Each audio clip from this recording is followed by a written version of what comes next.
We used to live in a country where people did not believe that those who disagreed with them deserved to be killed. I find myself surprised over the depth of sadness, sense of loss, and frankly, anger I feel over the death of a man I never met. And while in general I felt positively about him, I can't even say that I was a big fan of his, and yet I find myself deeply saddened by his death. Not just the injustice of a loving father and husband being taken away from a family, but he stood for something greater. Charlie Kirk represented quintessential American values.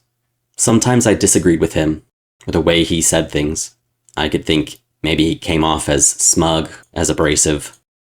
But in general, I could tell he was kind, intelligent, thoughtful, that he was passionate, and that he had thought through his positions. But I think the real reason this feels so significant is that Charlie represented everything I care about.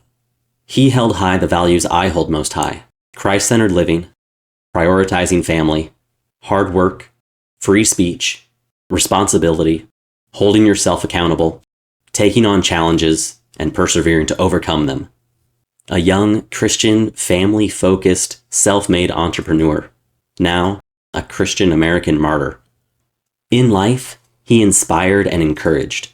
He got young people to think, to care about what matters, and to take on responsibility. In death, I'm certain he'll inspire even more.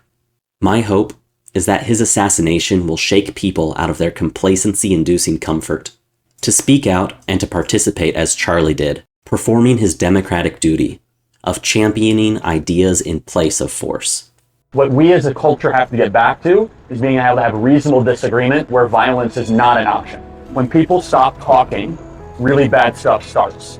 When marriages stop talking, divorce happens. When civilizations stop talking, civil war ensues. When you stop having a human connection with someone you disagree with, it becomes a lot easier to want to commit violence against that group. And college campus, all about me, all about me. It's meology. When in reality, we need Christ to come into our life. We need to repent. We need to get down on our hands and knees and say, Jesus, come into my life. The most important thing you can do in your life is give your life to Christ and make Christ known. The second most important thing is to make sure you can do the first thing. My mission at Turning Point USA is to make sure that the gospel can still be spread, that church is never deemed non-essential again, and that, look at this, through a political venue, thousands of kids now are hearing the gospel at University of North Texas, and that's a day well spent. God bless you guys. Thank you so much.